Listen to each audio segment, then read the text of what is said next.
The morning light spilled over the balcony, warm and golden, painting the apartment in hues that made everything feel softer, quieter. He woke first as usual, listening to Amma's slow, rhythmic breathing and the faint hum of Kojo's morning energy rising somewhere down the hall. She was still asleep, her hair sprawled across the pillow like a dark river. He watched her for a while, fascinated by the way she seemed to carry both fragility and strength even in sleep. He slid out of bed carefully, mindful of every movement so as not to wake her. The apartment was still and peaceful in a way that made him almost forget the pressures waiting beyond these walls. But he didn't forget for long. Work never truly waited, and the threads of his world outside this sanctuary tugged at him insistently. Yet for once he didn't feel panic. He had Amma here, Kojo here, and somehow, that made the noise of the city and the demands of his position bearable. He brewed coffee, the aroma curling through the apartment, filling the spaces between quiet moments with warmth. She stirred slightly at the scent, turning toward him, eyes half-lidded but alert. "Morning," she murmured. "Morning," he replied, offering her a small smile. "Coffee?" She nodded, swinging her legs over the bed, and he handed her a cup. She accepted it with a soft, "Thank you," and he sat with her for a few minutes in silence, the weight of yesterday still lingering but softened by the calm of the present. Kojo bounded in shortly after, full of energy, his small sneakers tapping against the floor.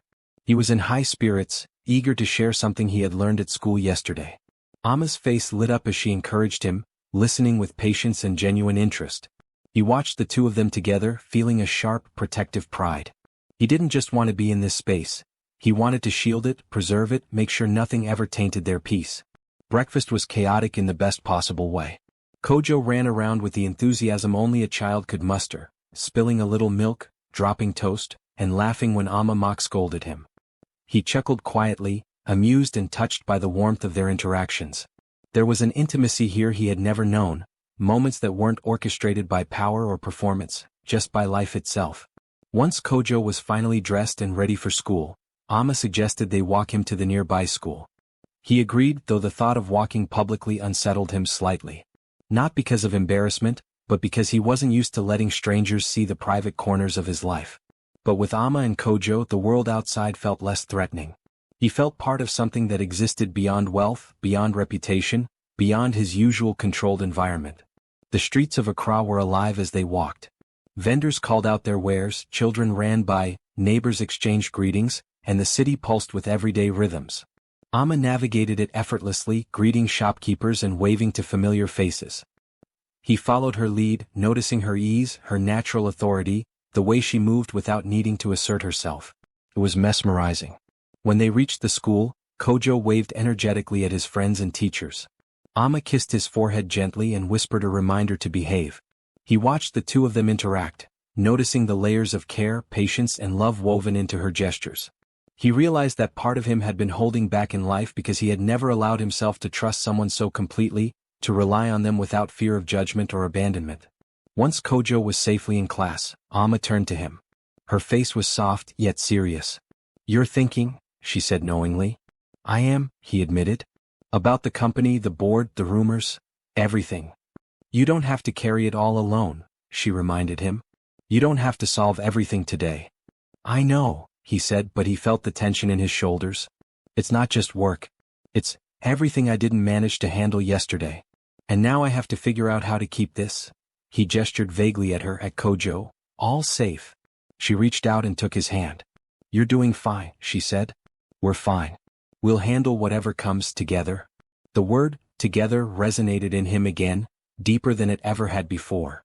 He had spent decades in control, measuring every action, every decision, every word. But with Amma he had to learn a new kind of control. Letting go, trusting, showing vulnerability, allowing someone else to share the weight of his life. It was terrifying, yes, but also exhilarating. They returned home, spending the next few hours in small, comforting routines. Amma tidied up, he organized some documents for work, and they shared moments of quiet conversation. Occasionally, Kojo's laughter would drift in from the living room, reminding them both of the joy and chaos of everyday life.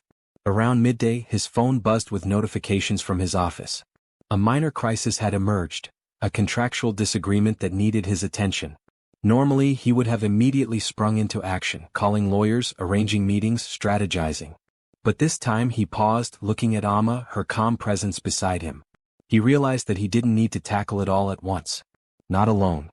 "I'll handle it," he said finally, voice firm. "But I won't let it consume me." Amma nodded. "That's all you can do." He called his assistant, delegated tasks and set boundaries for the day. The sense of control he normally sought externally was now being balanced with the internal support he had learned to accept. The difference was remarkable. After handling the initial matters, he suggested they go out, just the two of them, for a walk in a quieter part of the city. Amma agreed, smiling. As they stepped out, the sun was high, casting long shadows across the streets. They walked hand in hand, the simple act grounding him in ways he hadn't anticipated. They found a small park tucked between buildings, children running, the smell of street food drifting through the air. They sat on a bench, watching the city move around them. Amma spoke softly about her hopes for Kojo, the small dreams she held, and the challenges she navigated daily. He listened intently, offering words of support but mostly absorbing her perspective. He realized he had been insulated from such realities, and now, seeing her navigate them with strength and grace, he felt both admiration and humility. "Do you ever worry about me?" she asked suddenly, looking directly at him. He blinked, taken aback. "Worry?" "Yes," she said, a faint crease in her brow. "About your health, your stress, your heart." He chuckled lightly, though it was tinged with seriousness. "I'm fine. Don't worry about me." "I can't not worry," she said. "Not when I care." Her honesty struck him. It wasn't demanding or manipulative, it was genuine. He reached for her hand, holding it firmly.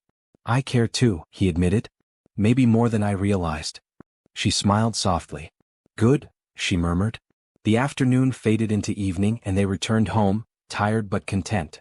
Kojo was already asleep, and the apartment was quiet except for the hum of the fan and the occasional sound of distant traffic. They sat together on the balcony, sharing a simple meal of fruit and tea, talking quietly about nothing and everything. As night deepened, he felt the pull of vulnerability again. He had spent so long shielding himself, but with Amma the barriers were slowly coming down. He realized he wanted more than fleeting moments of connection. He wanted permanence, stability, a life intertwined with hers and Kojo's. The thought scared him, but it also filled him with a kind of quiet determination he hadn't known before. "I don't know what tomorrow will bring," he said quietly, "but I know I want you in it. Both of you." Amma leaned against him, resting her head on his shoulder. "And we want you too," she said simply. The simplicity of her words, the certainty, wrapped around him like a warm cloak. He didn't need guarantees, only the assurance of presence and care. And she gave it freely. That night, as they lay in bed, he reflected on the changes in his life. He had faced fear, vulnerability, and unexpected challenges. He had learned to let go, to trust, and to embrace emotions he had long avoided. Amma had become more than a presence in his life. She had become a guide, a mirror, and a source of grounding strength.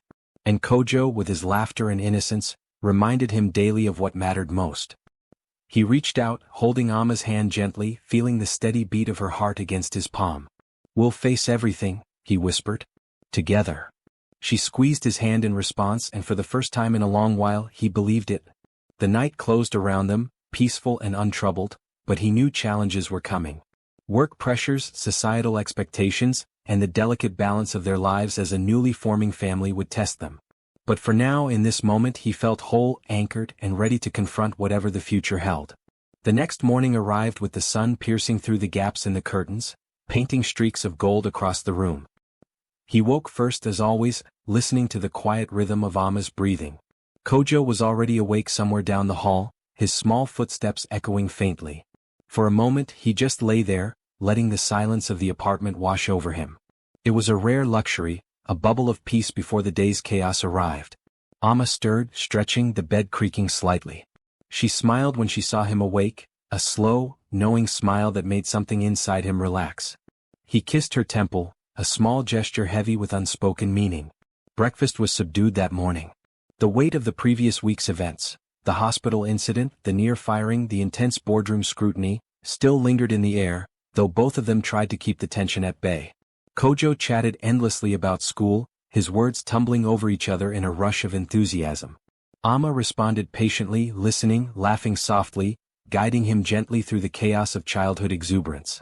He watched them, feeling a mix of admiration and longing. Once Kojo was ready for school, Amma suggested they walk him to the nearby school. He agreed, though the thought of exposing their small family unit to public attention made him uneasy. Yet as they moved through the bustling streets of Accra, he noticed the small nods and greetings Amma received from neighbors and shopkeepers. She belonged here in a way he didn't, and he found himself feeling both proud and out of place. They reached the school, Kojo waving to friends and teachers, and Amma bent down to kiss his forehead. "Be good," she whispered. "Listen to your teachers." "I will," Kojo replied, his small voice carrying the innocence of childhood. After seeing Kojo off, Amma turned to him, eyes serious yet gentle. "You're carrying something," she said. "Yes," he admitted. "The company, the rumors, everything. It's more than I can handle alone sometimes." "You don't have to," she said simply. "We're in this together." The word, together, resonated within him again. He had spent decades controlling every aspect of his life, isolating himself from vulnerability, shielding himself from dependency. Yet here she was asking him to share his burdens, not take them away or judge them, just share them. And he realized he wanted to trust her fully. Back at the apartment, he handled urgent company matters.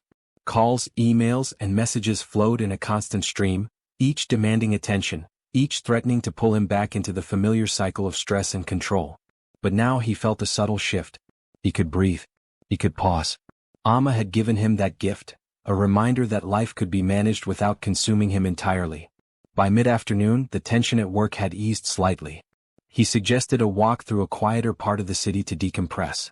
Amma agreed, and they strolled through tree-lined streets, the sun warming the pavement and the air carrying scents of roasted corn and spices. Kojo was at school, giving them a rare moment of solitude to simply be together. As they walked, she spoke of her hopes for Kojo, her worries about the pressures he would face, and the dreams she held for him. He listened, captivated, humbled by her resilience and love. She had navigated life's hardships alone, yet she carried herself with a quiet dignity and strength that left him in awe. "You handle everything with such grace," he said finally. "Even when you're scared." She smiled softly. "I have to. There's no other option." "And yet you still let me in," he said, voice low, heavy with emotion. "Even after everything, you let me be part of your life." "Because you chose to stay," she replied. "Even when it wasn't easy, even when it scared you. You stayed." The words hit him with a force he hadn't anticipated. Staying had been the hardest part, staying present, staying vulnerable, staying in a space where he couldn't control everything. But she saw it. She recognized his effort, his commitment, and she valued it without demanding perfection. They found a small park tucked between apartment blocks and sat on a bench beneath a sprawling tree. He watched her, her hand resting lightly on his knee, and realized how much he wanted this life, these moments, these connections. Not just fleeting happiness but permanence, stability, a family. "You ever think about the future?" she asked softly, eyes fixed on him. "All the time," he admitted. "But the future feels uncertain. I worry about protecting you and Kojo, about making sure nothing disrupts this, us." She leaned closer. "We'll handle it. Together. That's all that matters." He nodded, taking her hand in his. Together. The word was more powerful than any strategy meeting, more comforting than any luxury he had ever owned. For the first time, he believed it was possible to face life's chaos without being consumed by it. As evening fell, they returned home. Kojo was asleep, the apartment quiet except for the soft hum of the fan. They sat on the balcony sharing fruit and tea, talking quietly about dreams, hopes, and the mundane events of the day. The ordinary moments felt extraordinary. Laughter bubbled up spontaneously, soft and warm, filling the spaces that had once been heavy with fear and isolation. Later, as they lay in bed, he felt the familiar tug of vulnerability. He had spent so long shielding himself, hiding behind walls built from wealth, power, and control. But now, with Amma and Kojo in his life, the walls could come down. He could allow himself to be seen, fully and completely. "I'm scared sometimes," he admitted, voice barely above a whisper. "Scared of losing you, scared of failing as a father figure, scared of life." "You don't have to be," she said gently. "Not with me." Her hand found his, fingers intertwining naturally. The simple touch grounded him. For the first time he felt the fear without being paralyzed by it. He kissed her forehead. "I want this. All of it. Kojo. I want to face it all together." She smiled softly. "And we will. Step by step." The night passed with quiet intimacy. He held her hand, feeling the steady beat of her heart against his palm, anchoring him. He didn't need guarantees, only presence, care, and the promise of tomorrow.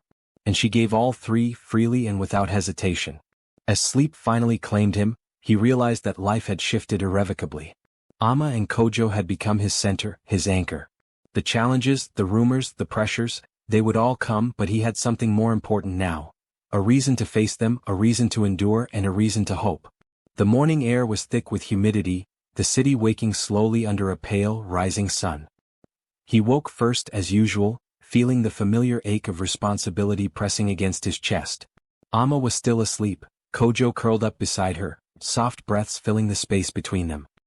He watched her, noticing every detail, the way her hair caught the light, the slight crease on her forehead from sleep, the gentle rise and fall of her chest. He wanted to protect this image, this life, as fiercely as he protected his company. Today, however, the calm wouldn't last. His phone vibrated sharply on the nightstand. He glanced at it, heart sinking. Emails from his assistant, the legal team, and the media department, all flagged urgent. A rival company had leaked partial information about one of his recent acquisitions, and the story was beginning to trend online. Not only was the business angle dangerous, but the article specifically mentioned his personal involvement with the single mother Amma, in a tone meant to cast doubt and gossip. He breathed deeply, forcing himself not to panic. This was the world he inhabited, always under scrutiny, always calculated. But the difference now was Amma. The thought of her seeing this, of Kojo hearing whispers, of their fragile peace being disturbed, made the stakes far more personal. He got up quietly and walked into the living room, phone in hand. Amma stirred as he paced. "What is it?" she asked, still half asleep, voice soft. He showed her the screen. "The company. And the article. They've mentioned you. Kojo too." Her eyes widened, but she didn't panic. She took the phone from him, reading quickly, her expression calm but deliberate. "They're trying to provoke a reaction," she said. "They want fear, they want you to lash out.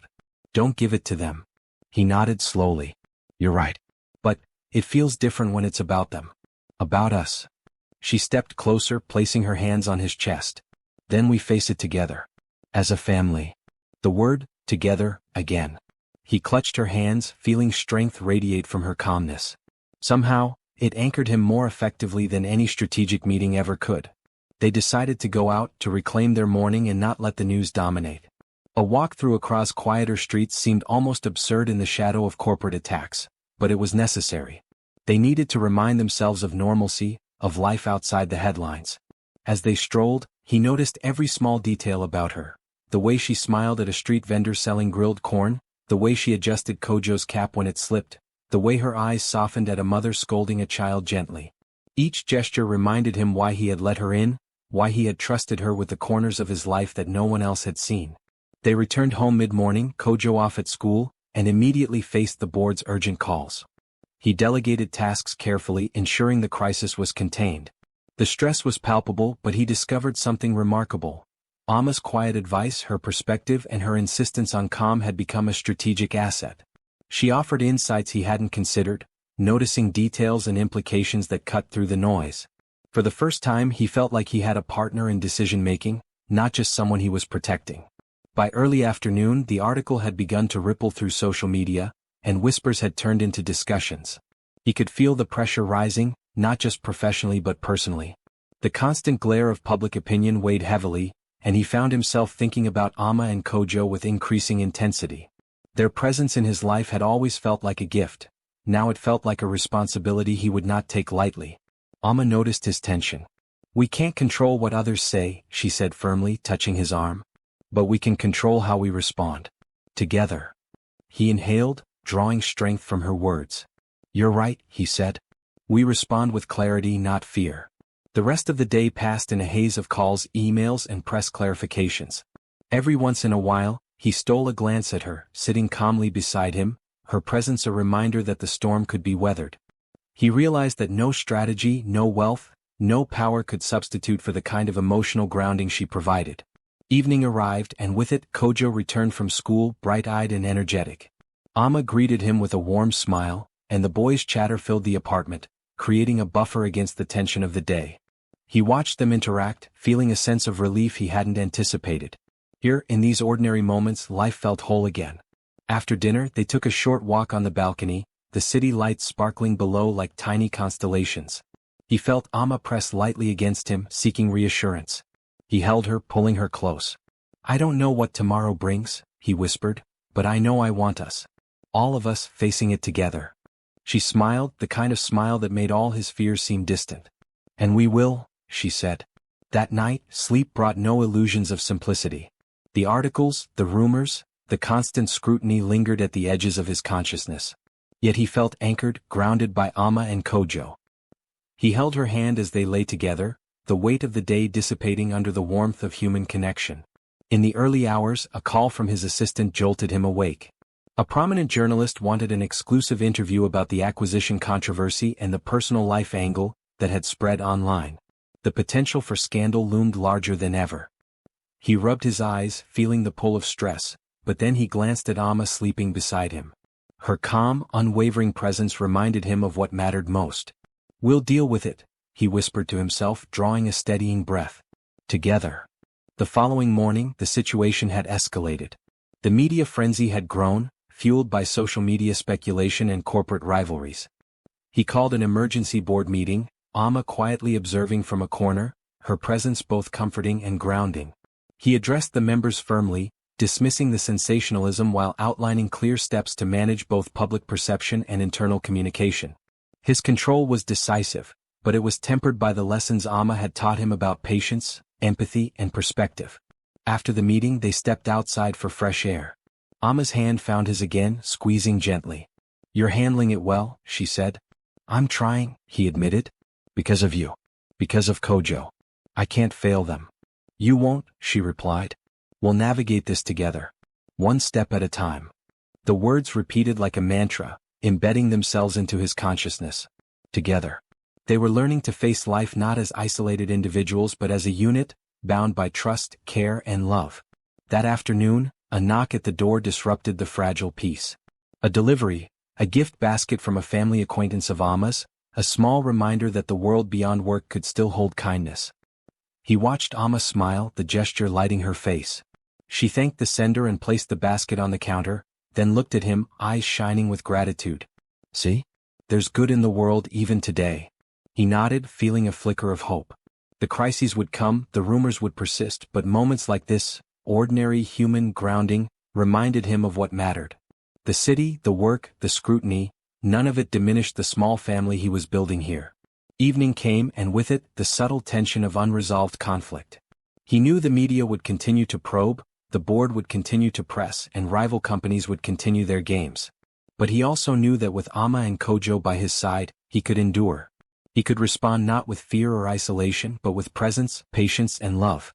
As they settled in for the night, Kojo asleep and the city quieting down, he held Amma close, letting the warmth of her body soothe the edges of his frayed nerves. We've faced a lot today, he murmured. Yes, she replied softly. But we survived. Together.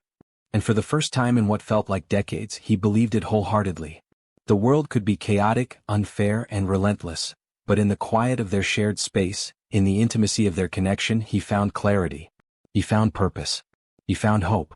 The night passed without incident, but the lessons lingered. He had learned that power without love was hollow, that control without connection was empty, and that true strength came from vulnerability and trust. Amma had taught him this not with lectures or advice, but with presence, patience, and unwavering authenticity. As he drifted into sleep, he held her hand, feeling the steady rhythm of her heart. Tomorrow the storms would return. The scrutiny, the rivalries, the unexpected challenges, they would come. But he would face them differently now. Not alone, not with fear, but with Amma and Kojo as his anchors, his family, his reason. The next morning arrived with heavy clouds over Accra, a low gray sky mirroring the tension he felt deep in his chest. Amma was already awake, preparing breakfast quietly, while Kojo played with his small car set on the floor. He sat at the kitchen table, fingers steepled, staring at the faint tremor in the city's mood outside the window. Rumors from the boardroom and media continued to swirl, whispers about him and Amma painting their private life in exaggerated shades meant to provoke. He felt Amma's presence behind him, her hand brushing lightly against his shoulder. You're carrying it all again, she said softly, her voice steady but concerned. Yes, he admitted. And it's worse today. I can feel it in every message, every call, every glance from my team. She placed her hand over his. You don't have to carry it alone. Not anymore. Her words grounded him, but he couldn't shake the gnawing tension. He had spent years shielding himself from scrutiny, insulating his personal life from the chaos of the business world.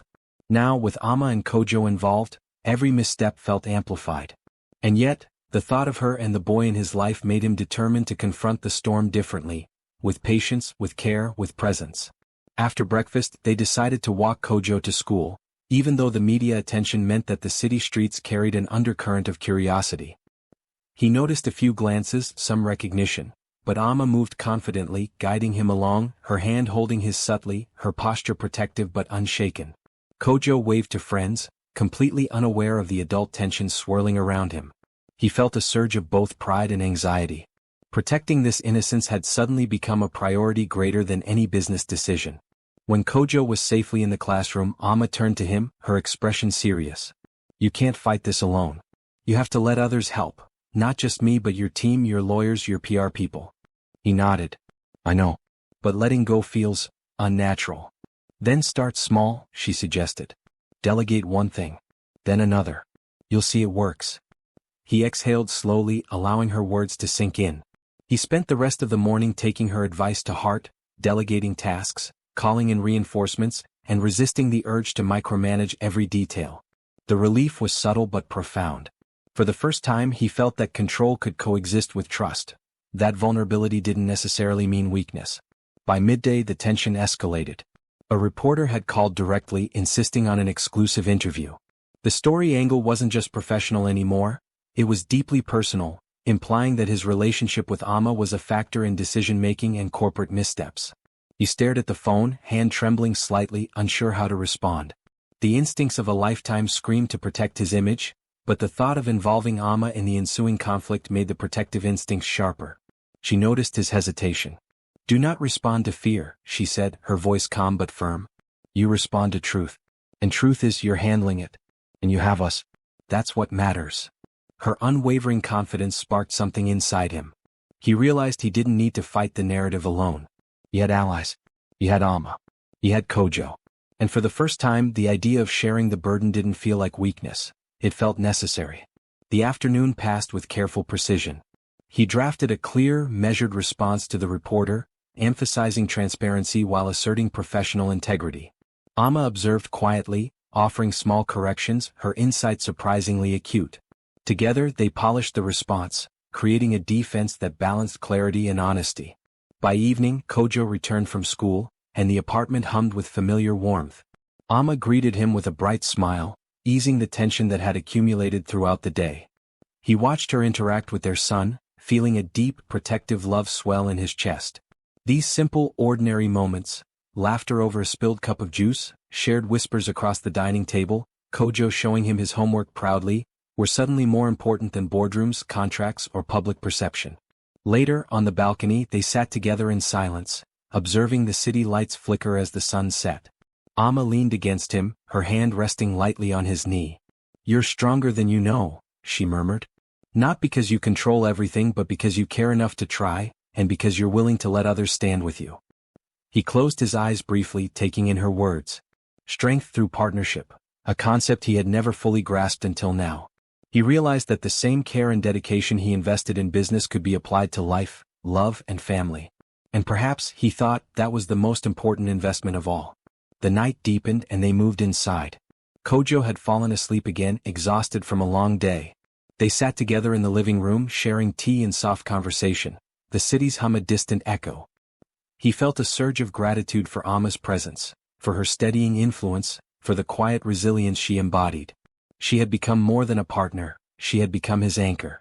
As sleep approached, he lay beside her, tracing patterns on her arm, feeling the steady beat of her heart against his palm. "No matter what comes tomorrow," he whispered, "we face it together." Her hand found his, squeezing gently. "Always," she replied.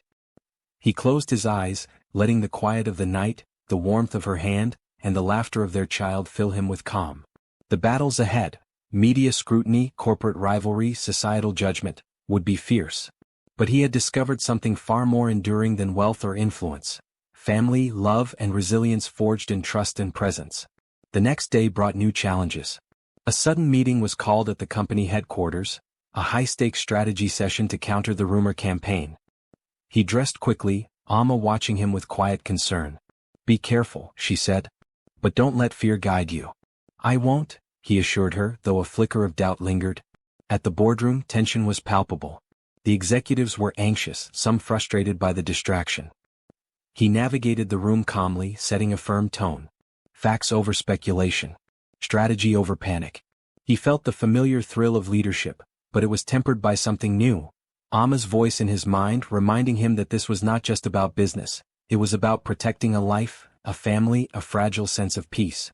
The session was long and exhausting, each point debated, each rumor analyzed. But he noticed a difference in himself. He didn't need to dominate the discussion. He delegated effectively, trusted his team's judgment, and kept the focus on solutions rather than fear. The skill he had honed over decades now worked in tandem with the lessons Amma had taught him: patience, perspective, and reliance on others. By late afternoon, the immediate crisis was contained, though the media buzz persisted. He returned home, weary but steady, and found Amma and Kojo waiting. Kojo ran to him, throwing his small arms around his legs. The simplicity of the gesture grounded him instantly. Amma smiled softly, her eyes reflecting understanding and pride. "You handled it," she said quietly. "You stayed present. You didn't let panic take over." "I tried," he admitted. "But I couldn't have done it without thinking of you, and Kojo." Her gaze softened. "And that's why it worked. You have a reason beyond yourself. You're not just protecting the company. You're protecting your family." Evening fell and they shared a simple dinner. Conversation was easy, punctuated by laughter and small stories from Kojo's day.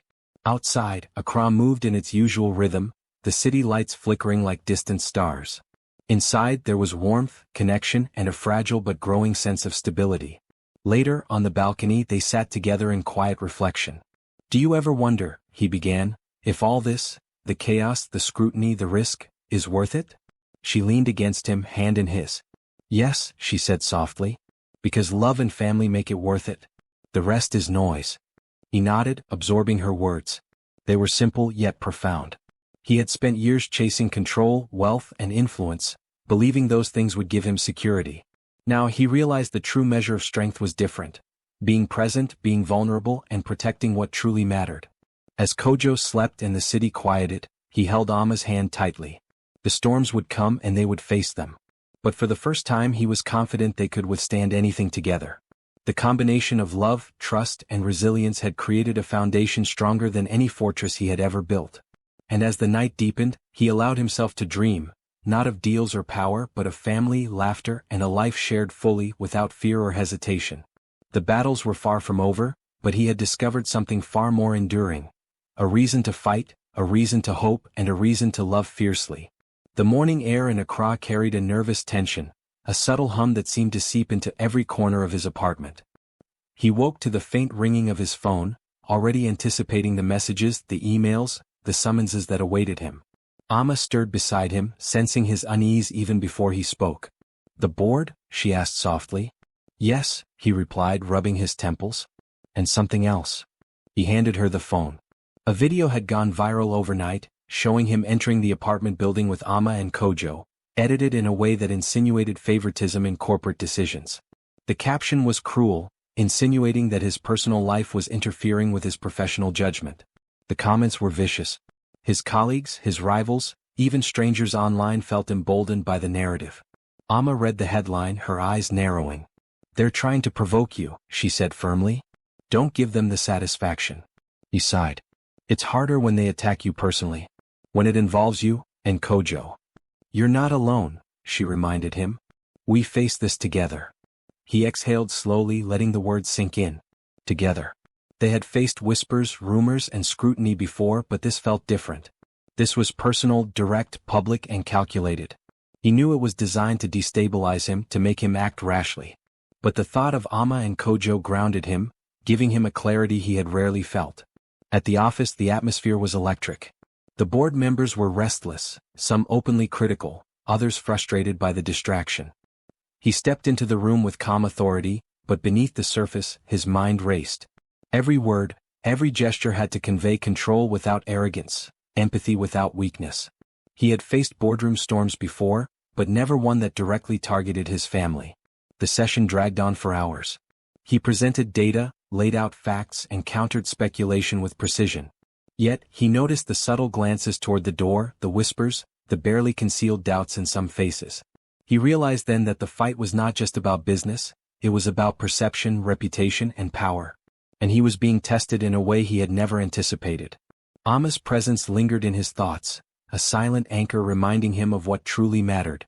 For decades he had measured success in wealth, influence, and control. Now he measured it differently, by the protection of those he loved, by the integrity with which he handled challenges, and by the resilience he could show in the face of attacks designed to unsettle him. By mid-afternoon, the immediate crisis had been managed, but the tension persisted. The media continued to circulate the video, and social commentary added fuel to the fire. He returned home, exhausted but focused, determined to reclaim the peace of his household. Kojo was playing quietly in the living room, unaware of the chaos outside, and Amma greeted him with a calm confidence that steadied him. "You handled it," she said, her voice soft but firm. "You didn't let panic guide you. That matters more than anything." "I tried," he admitted. "But it's relentless. They're attacking everything we've built, everything we've tried to protect." "We will endure," she said simply. "Because we have each other." Evening fell and they shared a quiet dinner. Conversation was deliberate, punctuated by the occasional laughter of Kojo, whose innocence provided a balm against the constant tension. The ordinary moments, preparing food, sipping tea, listening to stories, became extraordinary acts of resilience. They were a shield against the storm, a testament to the family they were building together. Later, as they sat on the balcony, the city lights glowing softly beneath them, he found himself reflecting on the lessons of the day. Power without empathy was hollow. Control without trust was fragile. And success without love was meaningless. Amma had shown him the strength of vulnerability, the courage in patience, and the stability in partnership. He had learned to face life not as an isolated force, but as part of a unit bound by care, respect, and unwavering presence. The next morning brought another challenge. A rival executive, seeking to capitalize on the viral video, leaked partial financial reports to the press, further suggesting mismanagement. His phone rang constantly, messages pinged ceaselessly, and the pressure threatened to overwhelm. Yet he no longer approached these moments with solitary panic. He drew on the lessons Amma had instilled, to pause, to breathe, to trust, to act strategically without fear. Amma noticed his tension, placing a reassuring hand on his arm. "We handle it together. One step at a time," she reminded him. He nodded, feeling the weight of her calm presence. It gave him courage, a foundation from which to respond with clarity rather than emotion. He called his team, outlined precise steps, and began systematically addressing the leak, ensuring that truth and transparency were prioritized over sensationalism. By late afternoon, some semblance of order had been restored. The viral video had been countered by a carefully crafted statement, and the misinformation surrounding the financial reports was being corrected. The battle was far from over, but he had learned that endurance was just as important as control. And the thought of Amma and Kojo waiting at home, untainted by the storm, gave him renewed determination. That evening as they returned home, he found Amma preparing a small surprise, a quiet dinner with candles, Kojo's drawings decorating the walls. The effort, simple yet thoughtful, reminded him why the personal victories mattered more than professional triumphs. They had weathered the storm together, and in doing so, had strengthened the bonds that made them resilient. Kojo fell asleep quickly, lulled by the evening's calm. Amma and he sat on the balcony, sipping tea, the city's hum a distant backdrop. "Do you ever wonder if all this scrutiny is worth it?" he asked quietly. She leaned against him. "It is," she said softly. "Because we have what matters. You, me, Kojo. That's stronger than any rumor, any report, any challenge." He held her hand tightly, absorbing the warmth and certainty in her words. They had faced attacks, whispers, and public judgment, yet they remained intact, a family united by trust, love, and presence. And for the first time he truly understood that success was not measured by wealth or influence, but by the ability to protect and nurture what mattered most. Night fell, and the city lights flickered across the skyline. He held Ama close, feeling the steady rhythm of her heartbeat, grounding him against the lingering anxiety of the day. Tomorrow would bring new challenges, rivalries, and potential crises. But he now faced them differently, not with fear, not with isolation, but with love, partnership, and resilience. The morning sun crept through the windows, spilling gold across the apartment floor. He woke first, the weight of the previous days pressing heavily on his chest. Amma and Kojo were still asleep, their breathing slow and rhythmic. For a moment he simply watched them, feeling the sharp, protective surge that only a father and a partner could know. But peace was fleeting. His phone vibrated insistently, breaking the quiet. It was a message from the board, an urgent meeting called immediately. They had escalated the situation regarding the viral video and financial speculation. Tension lanced through him, a familiar but unwelcome companion. Amma stirred beside him, sensing his unease. "Another storm?" she asked softly. "Yes," he admitted, rubbing his temples. "But we'll handle it." She nodded, placing a reassuring hand over his. "Together," she reminded him.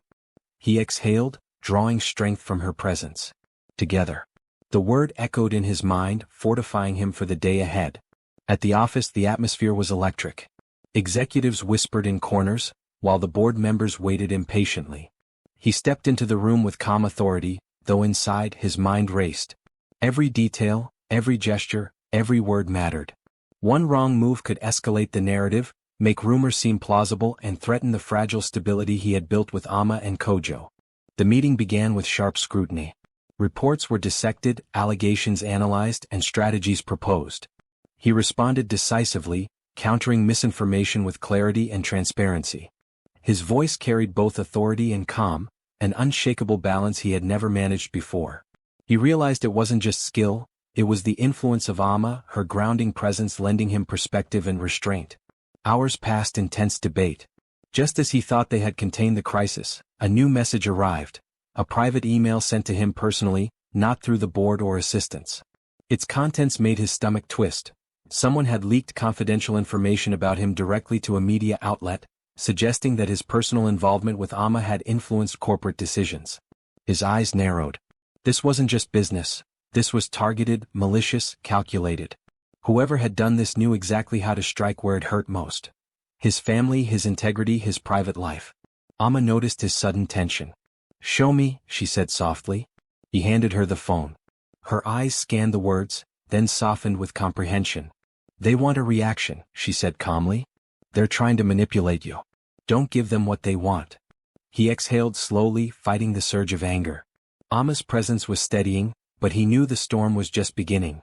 He needed a plan and he needed to act before this snowballed further. Back in his office he gathered his most trusted team members. They worked quickly, drafting statements, analyzing leaks and coordinating with media liaisons. All the while he felt Amma's influence in every decision. The patience to wait, the clarity to act strategically, the courage to face the attacks without panic. By mid-afternoon the pressure began to shift. His team had identified the source of the leaks, someone within the board attempting to undermine him. The revelation brought relief, but also a new layer of complexity. Confrontation was inevitable. Amma sensed his worry. "We'll face it," she said softly. "Together." As the day wore on, a knock at the office door drew his attention. A young assistant handed him an envelope marked "Urgent, Private." He opened it carefully. Inside was a single business card with a name he immediately recognized. The CEO of a multinational conglomerate, someone he had only known in passing, and someone whose reputation was formidable across the continent. The note attached read simply, "I know the truth about yesterday. Meet me. Now." His heart pounded. He had helped a stranger the previous week without knowing who the man truly was. That chance encounter, helping him in a moment of distress, had unknowingly set the stage for a revelation that could change everything. Amma, standing quietly by the doorway, read the card over his shoulder. "Do you know him?" she asked. "Yes," he said, voice low. "But only in passing. I had no idea this would happen." The moment of realization hit him fully. The man he had assisted, the stranger whose problem he had prioritized over punctuality, over his own schedule, was none other than the billionaire CEO. The very man who now held the power to influence his career, his reputation, and the narrative surrounding his family. He felt a surge of conflicting emotions, relief that the person had not been hostile, anxiety over the potential consequences, and a dawning understanding that his act of kindness had created an unbreakable bond. The CEO arrived promptly, an imposing figure whose presence filled the room with authority. He shook hands firmly, eyes assessing him with a mixture of curiosity and respect. "I've been following your situation," he said directly. "It seems you've been unfairly targeted." He swallowed, choosing his words carefully. "Yes. There have been leaks, rumors, personal attacks. And they're escalating. The CEO nodded. I know. And that's why I'm here. You helped me when I was vulnerable without knowing who I was. You acted with integrity and compassion. That means more than any business protocol or reputation. I intend to honor that. Relief flooded through him, tempered by awe. The man he had helped, without thought of reward, now stood as a powerful ally, someone who could protect him and his family from the attacks threatening to destabilize their lives. Amma, standing beside him, sensed the gravity of the moment. She squeezed his hand. You did the right thing, she whispered. Yes, he murmured, voice thick with emotion. And it seems the universe returned the favor. The CEO's expression softened. Consider this, integrity is a rare commodity. You demonstrated it without hesitation. I will ensure your reputation remains intact and that your family is protected. A weight he hadn't realized he was carrying lifted. Years of fear, scrutiny, and self-doubt melted slightly in the presence of someone who recognized the value of his character, not just his power or position. Amma exhaled softly. It's over, she said. At least for now. He looked at her, then at Kojo, imagining the boys' laughter, the warmth of their home, the fragile sanctuary they had built together. He realized fully that his act of kindness, seemingly small, almost inconsequential, had become a shield for everything he valued. The billionaire's words lingered in the room, a promise of protection and recognition. Integrity, he said, cannot be bought or forced. You've shown it. That's why you'll endure. In that moment he understood a deeper truth. Life was unpredictable, challenges inevitable, but character, compassion, integrity, loyalty, would always carve a path through adversity. Amma smiled, relief and pride shining in her eyes. We survived, she said softly. Yes, he replied, voice steady. Together. The CEO nodded, shook his hand firmly once more, and left, leaving behind a sense of closure and security that had been absent for days. As the evening descended on Accra, the city lights reflected in the calm waters nearby, he walked to the balcony with Amma. Kojo was asleep, tucked safely in bed. The quiet of the apartment, the safety of his family, the lessons of integrity and resilience, all of it converged into a moment of profound clarity. He held her hand, feeling the steady rhythm of her heart. No matter what storms come, he said, we face them together. She smiled, leaning against him. Always. For the first time in weeks he allowed himself to breathe freely.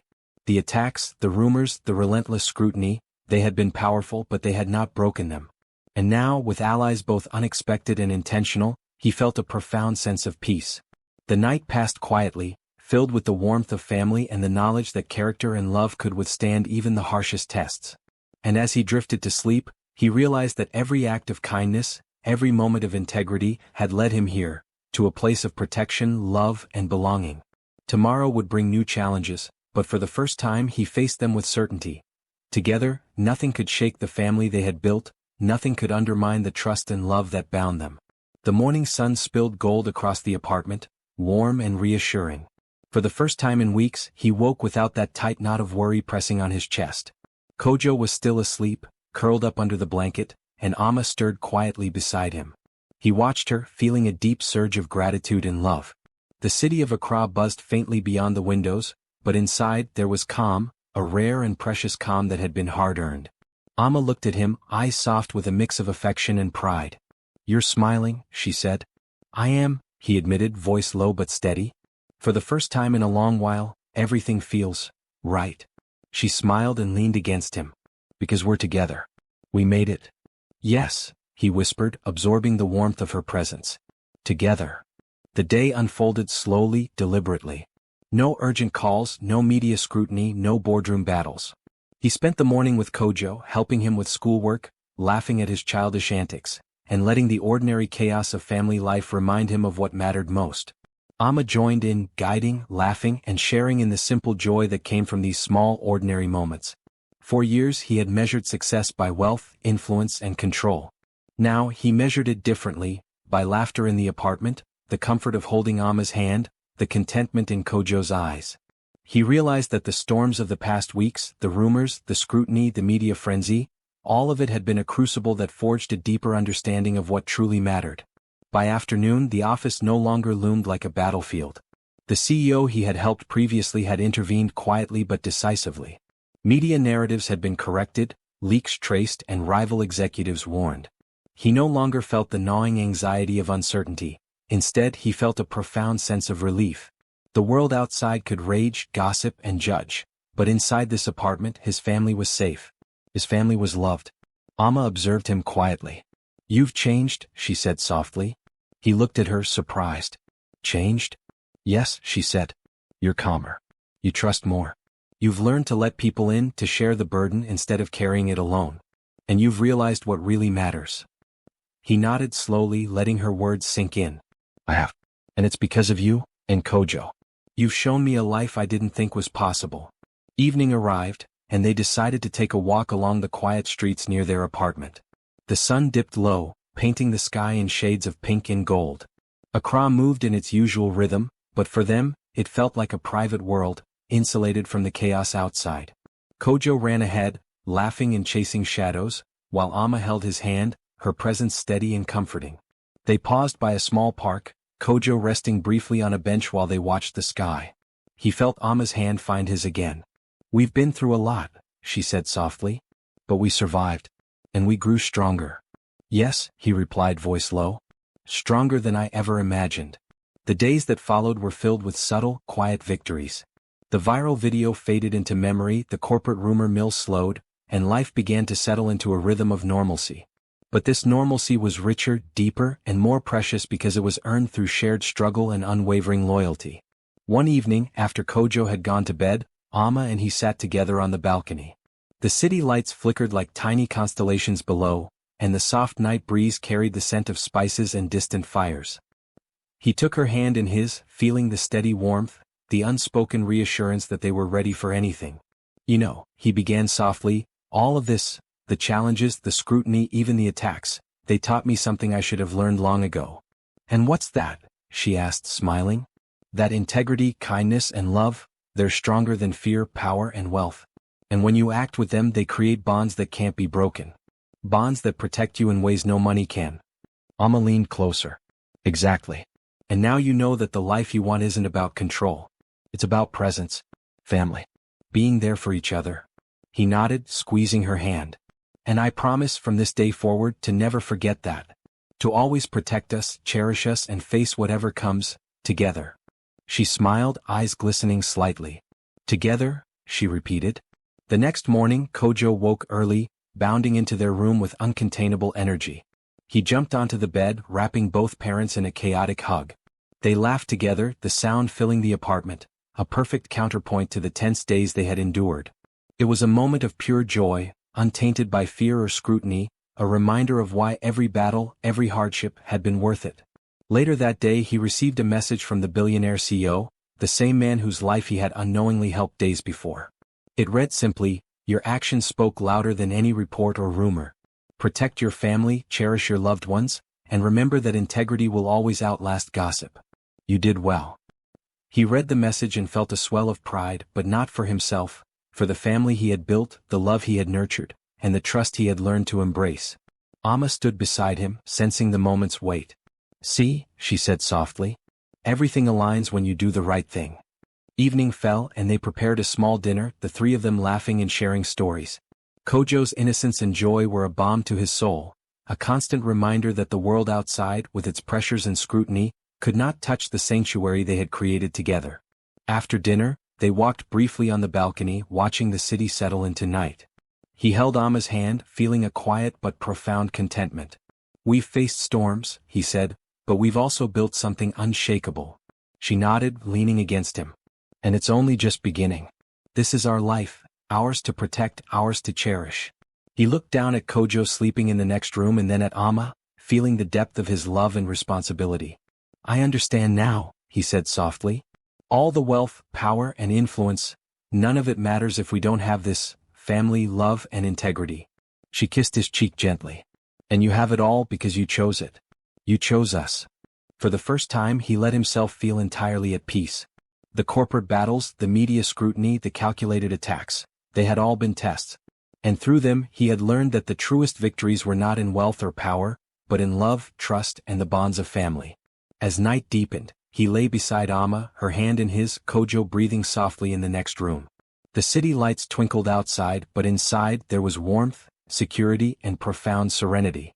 Tomorrow would bring new days, perhaps challenges, but they would face them together, fortified by love and resilience.